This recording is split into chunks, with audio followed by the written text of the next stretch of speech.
right. Good morning. Good afternoon. For some of us, it's good. Well, now it's officially for you, Michael. It's officially going over to morning again. So there you go. So Michael's on with me from Australia. I see we're live on LinkedIn. I see we're live on Facebook. So all's going smooth there. Hey, do me a favor. Let me know where you're coming in from. Carolyn, shout out to you there. But seriously, let us know where you're coming in from, what part of the country, and let us know if you've ever built a community before, okay? We're waiting for our other guest who's kind of in transit right now, getting his stuff together on the West Coast. So I'll bring Joe in as I see him pop in here today. But for now, Michael and I are going to start this party with you all. So two things. Once again, if you're on replay and watching this, let us know you're on Team Replay. Let us know where you came in from. And if you've ever built a community or are part of a community, put that in the comments. And then once again, if you're on live, we want to know that right now. So just give us some of those. I see a bunch of you. I see we got like about 14 or 15 you are on live right now. That is awesome. So let's get this party started. Yesterday I'm going to move some things around just to make sure I can see everybody on LinkedIn. Yesterday I did an event that was all around how to create experiences for client acquisition. And I went through a process, and I want to give everybody here a little bit so now I can show this visually. This was the book I talked about. Michael and I were just talking about this, The Experience Economy. Highly, highly recommend you go pick this book up. Let me show that to you one more time. The Experience Economy. And why is that? Because right now we're in a battleground for clients' time, attention, and quite frankly, money. Okay? There's no denying that. Those are the three things. If you haven't noticed, people are really getting more diligent on where they spend their time, how they spend it, and what they're taking time to learn about right now. And what I want to do today is talk about community building a little bit, okay? Michael and I are going to share some of our experiences. I'll give you some ideas of things that I've done to build communities. Michael will share some of his and some of the things he's been part of communities. And when we get Joe on here, we'll get some of his insight too. And what's really exciting about this, I'm going to give you some different scenarios here. I'm going to give you consumer-based applications, but then we have the beauty of Michael here, who's actually a fractional CMO, and he's working out there helping companies out there. So we're going to talk about that, but he's also building a community on the side and building and scaling this for small businesses. And I want you to understand how important that is for each and every one of you now. If you're doing your own thing, you have to build a community for your brand.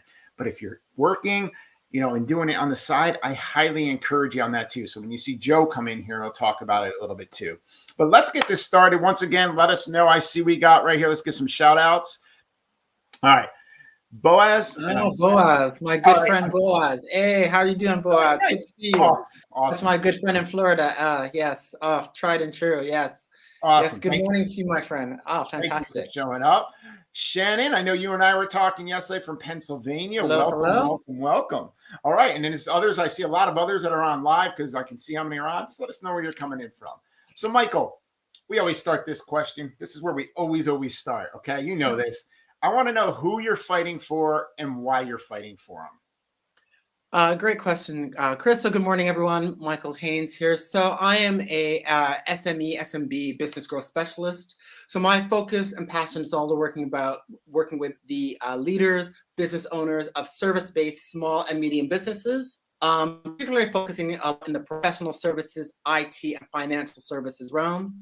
So a lot of work with the likes of accountants, law firms, IT firms, cybersecurity firms, financial service firms, and working with those that are operating in the business-to-business context. Because we as SMEs or SMBs, as you call them in the US, those are operating in a B2B context. We're quite different by virtue of the buying dynamics and buying behaviors. So I'm all about really educating, empowering, inciting, and inspiring those SMB owners operating in a B2B context. So that's really my focus, my jam, you could say. I love it. Let's just share a little bit about this because we have a lot that are in the B2B world right now. What are you seeing in the world right now when it comes to being B2B? Because I know when I talk to you, you're a very busy individual, right? And you're always doing something. You're like, we're doing this for the fintech, we're doing this. But what are you seeing right now in this world? So what I'm seeing in the world of B2B, whether I'm working with small, medium companies who are selling to other SMBs or those that are often trying to crack into mid-market and large corporates, is that the buying process is taking a lot longer. Business buyers there are more people involved. They're also taking a lot more self-education and research. Good morning, Joe. How are you? Yeah. So, and that's what I wanted to highlight. I was on and this is why this conversation is very important. This is why I asked this question, because we are seeing sales cycles taking a tiny bit longer across the industries, but I'm also seeing a pickup right now, right? Because people have kind of adapted to what's going on in the world right now. So I've noticed in the last 30 days a pickup, and the pickups I've noticed is some of the things we're going to talk about today. That's why I'm glad you're all on. So, Michael, appreciate that. And here's our buddy Joe. Joe, so you came on right at the right time. Thank you. I know you had to catch up on a couple things. Great to see you. I just asked Michael the infamous question, so the question's coming to you now. Who are you fighting for, and why are you fighting for him? Well, guys, you know what? First and foremost, I'm really pumped to be here, and I find people in the healthcare space, I just pretty much lost my voice over the past couple of days, talking so much and allergies and all that jazz. But people that are in medical, especially people that are looking for non-invasive tools to help people find holistic ways to heal. So I'm working with people that are in that medical sales space, helping them work with other doctors that are private practice owners who are pretty much small business owners, trying to make sure we can get word out about those therapies and those tools. I love it. And what's really interesting, because I remember when you and I were first talking, like your passion for that field, right? And I'm an athlete, so I'm all about how can we optimize the body, how can we really take care of people. But let's talk about, because you both come from two completely different realms. What are you seeing in your space right now? Like, what are decision cycles like, and what are you seeing as making the difference on these decision-making processes? Well, I think people are just uncertain. People are just apprehensive about moving forward, especially when it comes to B2B, because one of the products that I'm working with is more so like a capital equipment purchase. So that's like a longer sales cycle anyway. But with that, they're a little apprehensive about trying to make that actual investment. And so it is requiring more social proof. It is requiring more just understanding that this is going to be a good fit for their business, and it's going to be positive. It's going to be one of those things that is definitely all right positive. So people want that certainty right now. And so I think having a group of people come together that they can kind of share their actual learnings, that just helps accelerate that actual trust factor. Yeah. So everybody in the audience, I want you to understand two completely different realms of the world here. And I'm going to bring a completely different realm of the world in, but they all collide into one place, community building. Okay. Mm-hmm. So you just heard Joe talk about something about bringing people together to really, really learn more. So I want to share a story so everybody can get a context to what had me really realize the power of community building. And I shared this yesterday. So Joe and Michael, I know you heard this and you know me well enough. You've heard this, but it was 2015. I was introduced to this white powder stuff, right? And I'm an athlete. It biohacked your body into ketosis. The company was coming to market Blue Ocean, right? Creating a market. Beautiful place to be, but also a risky place to be, because you sit here and you have to take a lot of heat because there's a lot of skeptics. So what did this company do? They realized really quickly we're going to use a community building strategy. So they built the community and they educated their clients. They educated the marketplace. And let me tell you something. They took a lot of heat at the beginning because they were disrupting something. They had a product you drank, put you into ketosis. I still drink it to this day. For those of you who don't know what that is, ketosis is using fat as fuel in your body. Okay, I can give you all the health benefits in it, but we're not here for that right now. So what I started to see out of this was this movement begin, right? They were the lone nut. Right? There's a great TED Talk out there, How to Start a Movement, that I've shared before. They were the lone nut, first ones going out there, right? Then they had people starting to dance with them. If you've seen the video I'm talking about, you know why we're talking about dancing here. But I watched this grow, and I was one of the very first early adapters in this company. Long story short, within 3 years, they grew to $1 billion company on a community-based strategy, all community-based. That's massive. I saw that happen. They're the industry leader now. Now the red ocean's trying to attack them. But here's the thing. They can't attack them like they want to attack them because they built the community. And here's, I'm going to share this with each and every one of you. People can copy your business idea. There's no denying that, okay? I built 5-day challenges for people. Somebody can go copy that, right?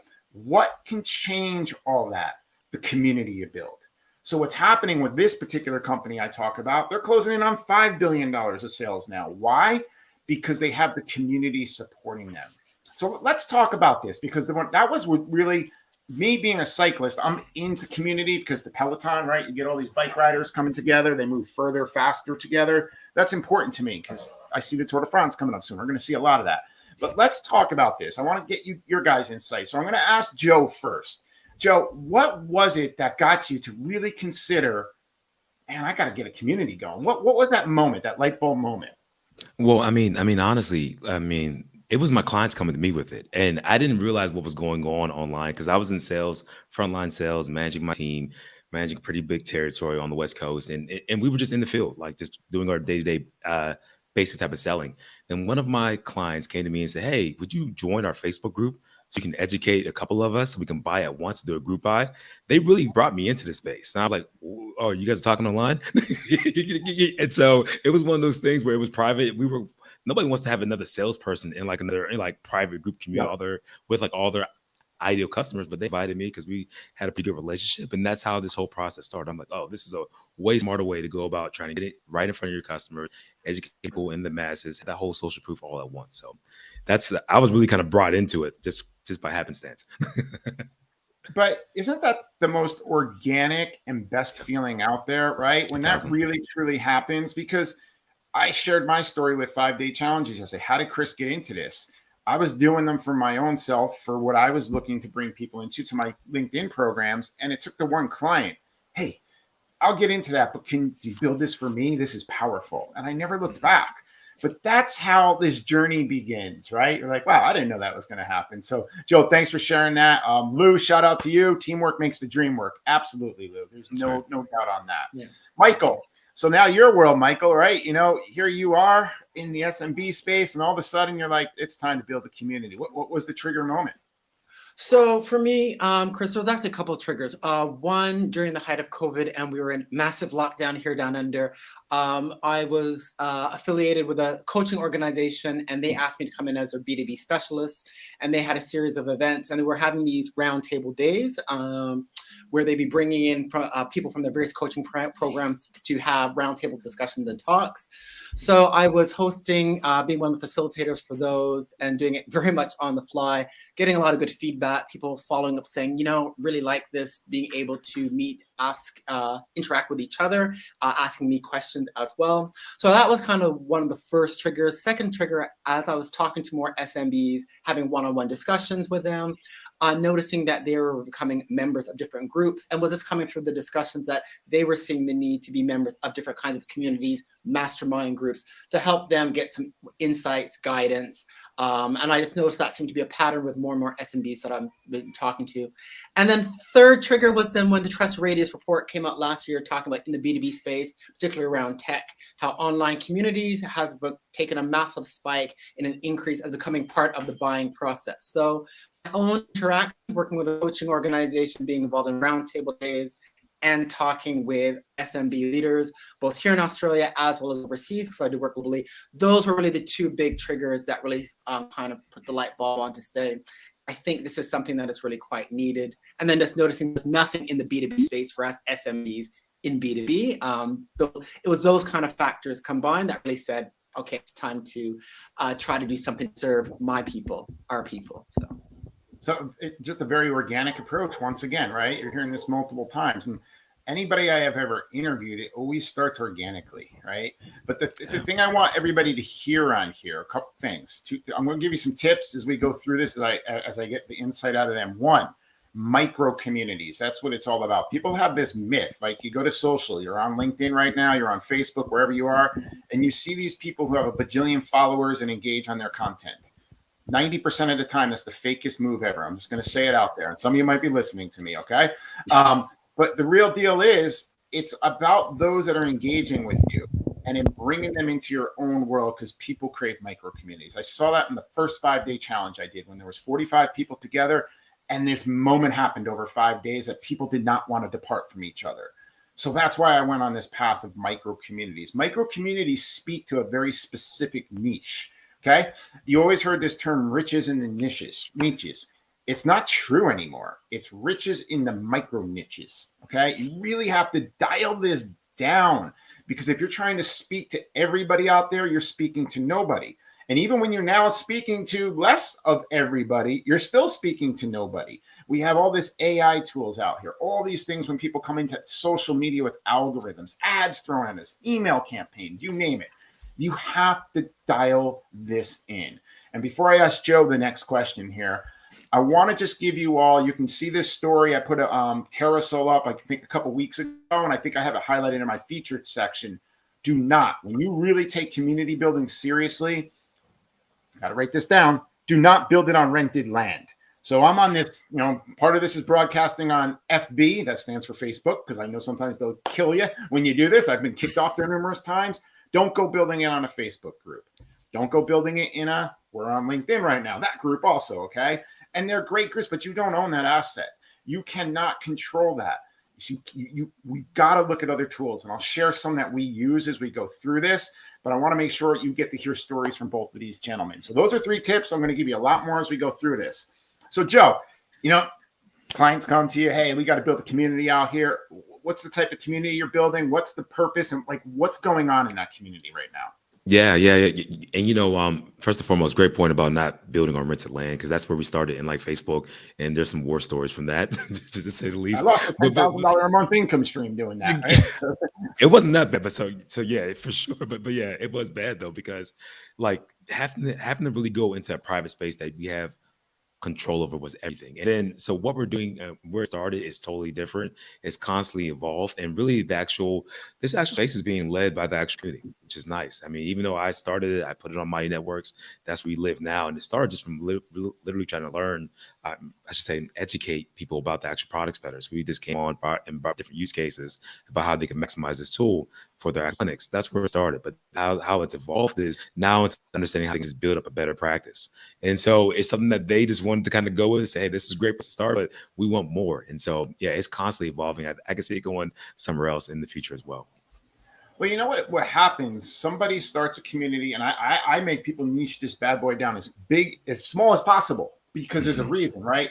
If my message is resonating with Michael and Michael only, that is a great thing, because there's many other Michaels in this world.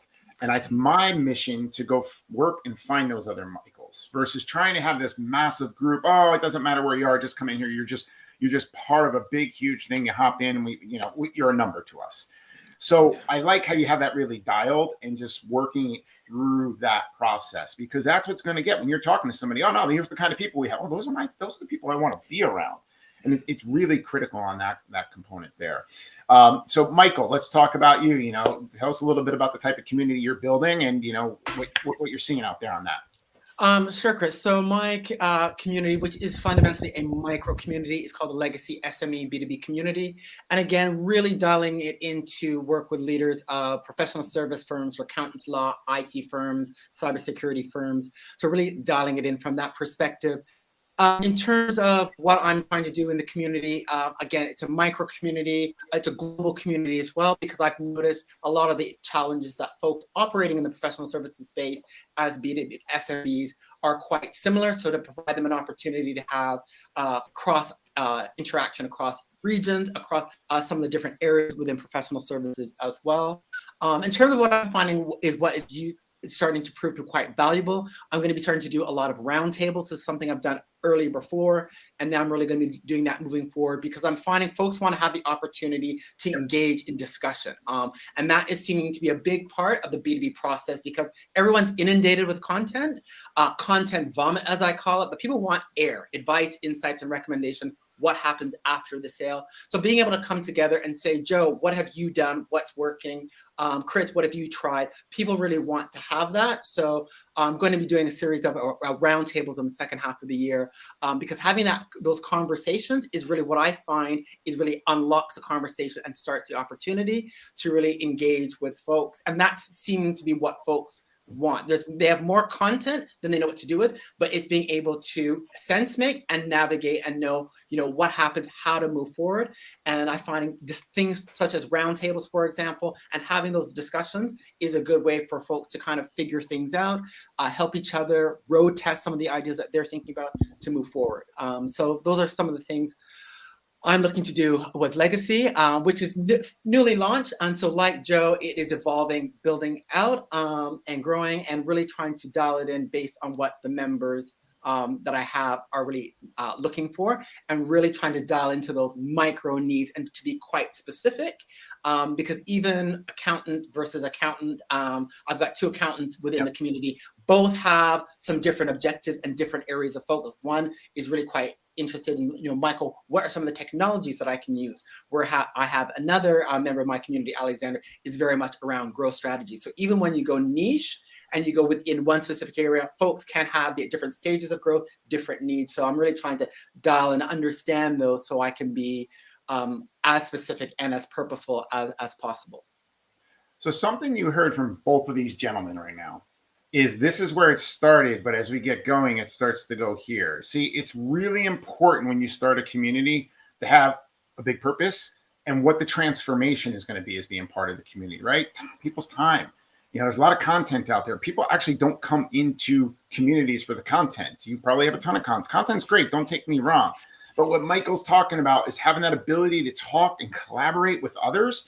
That's what community is. And then each person gets their transformation. As time goes on, you're building raving fans organically who are like, Michael, Joe, look, this is what we've done in the last year. This is how they help me. You got to be part of this community.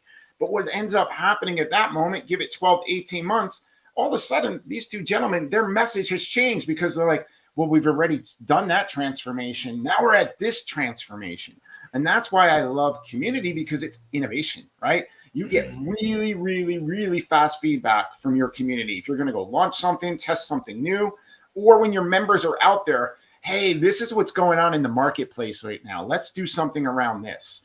So that's why community is so important, that fast feedback, right? To me, it's you design, the book I mentioned, just for those of you just joined, it comes again, telling you, go pick up this book, change your life a lot. You implement what's in there, but you're going to win the battle because you're designing this unique, immersive experience. You're personalizing that experience, and you're getting that emotional connection. Okay. I've been in sales a long time. I'm a salesperson at heart because I know I help people. I know when I can help somebody transform to who they're meant to be or what they're looking to do. That's what excites me about sales. Most people are like, oh, sales, sales, sales. To me, it's just helping people. It's that simple. Zig Ziglar. You can get everything you want in life by helping as many others get what they want. That's sales 101 right there. So to me, community is exactly that. But you get to do this at scale. You get to have 20, 30 people have this massive transformation right in front of your eyes. And I'm going to tell you, servants, being a servant in this world is what people are looking for. So let's go into this a little bit more. I'll go to Michael first, then to Joe on this one, just to mix it up. Okay. What's your experience has been so far, Michael? Like really, what has it been? It's a building community. I'll put it out there to folks. It's not easy. It does take a fair bit of work. I'm finding with me, a lot of folks people have a lot of things going on. So I've had some people who are just now starting to they've heard about the community previously when we just launched. And Chris, both you and Joe were at my online launch event. But I've had some folks now, because they're very busy, I've had a few folks now are just starting to come in and get involved. So for example, early next month, I'll be doing a first roundtable, SMB CEO roundtable session. And I've got a person from Dubai, a person from Indonesia. They're just coming in now because now they've got bandwidth. So it can take some time. You may find that folks are your advocates can be quite wanting to join, but because of time, efforts, and things, they may come in at a later stage. So that's one thing I found. And secondly, what I'm finding, providing those opportunities to engage and really where they can interact, I'm noticing that's really what people are really seeking. And when you provide those opportunities, that's when people will find the time and they will make that extended effort. So, content is important, but I'm finding it's those discussions and opportunities, having engagement, that's really where it all happens. But people are very busy, so it can take time, and people may not come in right away. It might be at a later stage when it suits them, when they can kind of come up for air, which is what I'm starting to see now. But that momentum does happen, and it will happen, and when people are ready. But there's definitely a need and appetite for it. And so, yeah, that's kind of been my experience so far. So far, enjoying it, meeting some fantastic people, learning a lot, and it really keeps you on the pulse as well of what's going on. And it allows me to take what I'm seeing and doing as a fractional CMO, head of go-to-market with my current client, and apply that and bring some of that into the community and vice versa as well. So, truth bombs there for anybody listening. I get very challenged with people that tell me this is what's going to happen building community in 90 days. And I'm like, really? because I've done this a lot. And like when people work with me, you've worked with me, you know, I'm very transparent. Hey, the start of this looks like this, but let me tell you where this goes. So I share the company reason, you know, what it did in that one company, because they hit the critical mass fast, right? And they had a blue ocean. But at the end of the day, starting a community, there's all sorts of strategies, but there's no strategy that will ever change this. Your first members, those key people, it's belly to belly to start that bad boy. I mean, it's just the way it is. And if somebody doesn't tell you that, they're lying to you. I've done this enough times. You can talk to all my clients and they will be like, yep, that's what it took. But the beauty of it, when you start to get to that 10 or 12 number, all of a sudden the belly to belly has a lot of bellies working this. And then it goes like this. But you need that core group that want to be there and want to do this. So that's where the work is. You know, I've helped some high level, C-level executives and entrepreneurs launch some communities, right? I saw the same thing in there. There was no myth. That's just how it is. So if you get anything out of me today, there's the truth you need to know. This starts a certain way. Now, there are ways to get it going quicker that we talk about. We won't talk about that there today, but at the end of the day, it's always belly to belly to start it off. So, Joe, what's your experience been so far, man? Man, I mean, honestly, Michael and Chris, I mean, that's spot on. I mean, it's definitely one of those marathons. It's something that and as someone that's launching this thing, you come in, you're excited, you're pumped. You have your group of people that's like, oh, this is great. We're gonna go do this, dominate, blow it up, have thousands of people with us, right? And that's, I believe that can happen. But man, you know, that just quickly kind of start to, you know, level set. And for me, just like Michael, I mean, honestly, it's one of those things where we had a core group. We met belly to belly because we were doing sales face to face. So we literally, like, this is how we got our actual initial group together. And there's some learnings I had to go through, and having purpose defined, I mean, that was there initially. But then how do we kind of like get that influence going to where it's not just us three and that's it? You know, how do we kind of walk this out to something that's interesting and really worthy of people joining. So my experience has been just really dialing in on what the value is that we're bringing to the group and being about the service piece. Don't lose sight of the service, because the moment that, you know, we start trying to make it this, you know, metric thing where how can I sell this product? How can I move this? How can I get more referrals? And I do have to say the referrals have been phenomenal. Just really, we don't even do that many Facebook ads or any type of ads that we used to do. Man, we just pour into this community because referrals get driven through that. But it really was a flip of a switch where we say, look, this is a place where we don't sell. This is a place where we don't market. This is a place where we listen. This is a place where we learn. This is the place where we bring in whatever value is needed for this space. And, you know, I love how you said that, because this happens organically, right? When you have that community together, you know what? When Michael or Joe or myself are giving a lot of value, I've seen it enough. Hey, I need more help in this area. What's the next step? And quite frankly, when somebody's at that point, like for those of us, like you're literally often going to your highest ticket offer, because people are like, I got the relationship. I understand how you operate. Like, let's not play games here. The trust factor is there. Mm-hmm. I want to do this. Help me get there faster, right? I've seen this time and time again. So when people say to me, man, this is going to be a lot of work at the start. Well, anything to start a revenue stream is a lot of work, or else you're not going to last in business. And if somebody's not going to tell you that one straight up, I'm an endurance athlete, right? I want to go finish a 100-mile mountain bike race. Let me tell you, the training process, the eating process, all that, it's going to take some work till I can get in that race and do what I really, really want to do. So, gentlemen, I want to start wrapping us up, closing us up out here. Why don't you tell a little bit of some of the things you got going on, how they can get in touch with you, and, you know, what you can help them with going forward. So, Michael, I'll go to you first. So sure. So again, my community is called the Legacy SME B2B Community. In terms of what's going to be happening over the second half of the year, going to be having a series of roundtable sessions occurring over the next few months. We're going to be also be doing a B2B Growth Innovation Challenge later in the year as well. So those are some of the things that are going to be happening within the Legacy community. And to find out more information, you go listeninnovategrow.com/legacy. Or you can find me here on LinkedIn, because I'm pretty active there as well. Awesome. Yes, Michael's very active on LinkedIn. All of us are very active on LinkedIn, but I highly recommend this resonate with you. Connect with Michael, you know, have a conversation with him and find out what his community is about. I mean, it's a huge value, and he's growing this out. You'll be part of something special. Joe, what about you? Yeah, you know what? So moving forward for like the rest of the year, we're just building out the actual brand new learning hub, right, for the actual Pies Away. And our community is called the actual recovery show. We've really just like flipped it into doing content with our actual people that are using our actual tools. And so this is a space where it's like a platform people come onto, they learn about this tool, but they also learn about how to build their actual business. One of the big movements that we're actually doing for the future is helping people get into this med tech space. And this space that I'm in is not like surgical sales. It's not the place where I would say is like pharma. This is that like kind of that health optimization biohacking world, right? So you're a different type of person that's really kind of joining this group. And my whole thing is to help people that don't have sales experience really kind of like, hey, get some reps in, learn here, take it to wherever else you want to go. And, you know, and like healthcare, but this is a great place to kind of start and learn. And of course, you know, who doesn't want to optimize their body? So we're all about trying to bring people into that world with us. I love that you used the term biohacking, because the company I was talking about with the white powder, which is both multiple colors, by the way, now because they've grown, but it was a biohacking company. That's essentially what it did. And people will be like, what the heck is biohacking? I'm like, listen, it's optimizing your body in different ways in the day, blah, blah, blah, right? That's what you all figure out. So yeah, do yourself a favor, reach out to Michael, reach out to Joe, have a conversation with them. And then, you know, most of you know this about me. I'll put this up here. It's in my featured section.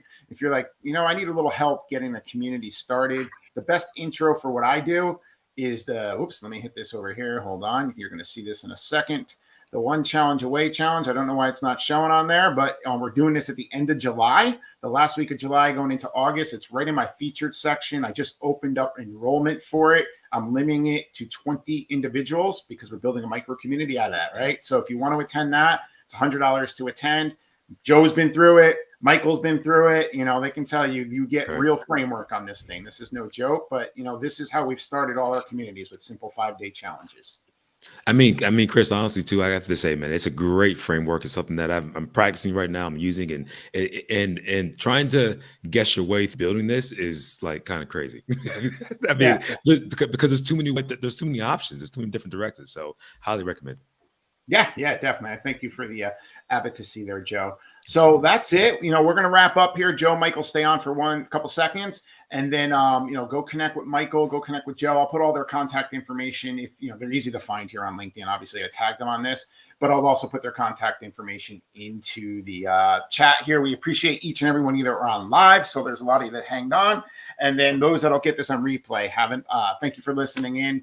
And we look forward to connecting with you more. So have a great weekend, all. I'm going to disconnect right now. Thanks, guys. Thank you.